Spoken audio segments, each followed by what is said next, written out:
В Кирсовском лицее имени Михаила Тузлова прозвенел в очередной раз последний звонок, поставив точку урокам и переменам, контрольным работам и домашним заданиям на все лето. Невзирая на дождливую погоду, торжественная линейка, посвященная окончанию учебного года, прошла в праздничной обстановке. Конечно, главными героями на ней были 4 выпускных класса. Нам приятно сегодня сказать, что мы успешно завершили учебный год. Вы ждали этого часа.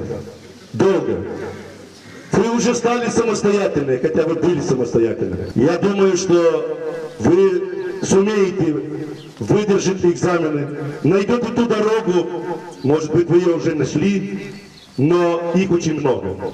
Нам бы хотелось, чтобы вы правильно нашли себе тот путь, по которому будете исследовать. Те, которые спешили поскорее вырасти, сегодня вдруг задумались о том, что этот звонок – прощание с детством, и, может быть, от этого вместе с радостью слезы на глазах. Слезы от того, что я прощаюсь с этим местом, от того, что я здесь была 13 лет, и все мне стали абсолютно родными. Нам предстоит нелегкий момент, этап сдачи экзаменов. Я думаю, что каждому из нас понадобится удача. Удача, которая будет сопутствовать ему на протяжении вот этого вот месяца, так сказать. Самое важное это то, что каждый день ты проводил здесь в школе, в этих стенах.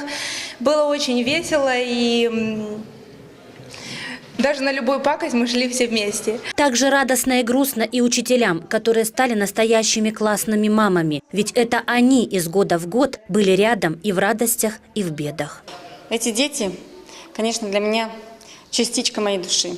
Потому что была и в начальных классах, и вела их до 12 класса. Здоровья, успехов, удачной сдачи сессии, чтобы у них все получилось, чтобы они стали настоящими людьми. Я их полюбила за это время и за них переживаю очень.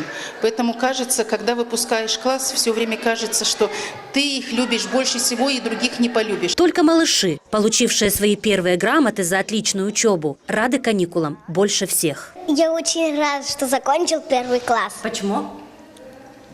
Потому что наступили каникулы. Я рад, что получил грамоту. Я буду опять упорно трудиться, чтобы получить еще такую же грамоту. Веселые школьные дни пролетели как миг. Школьные коридоры и классы опустели до 1 сентября.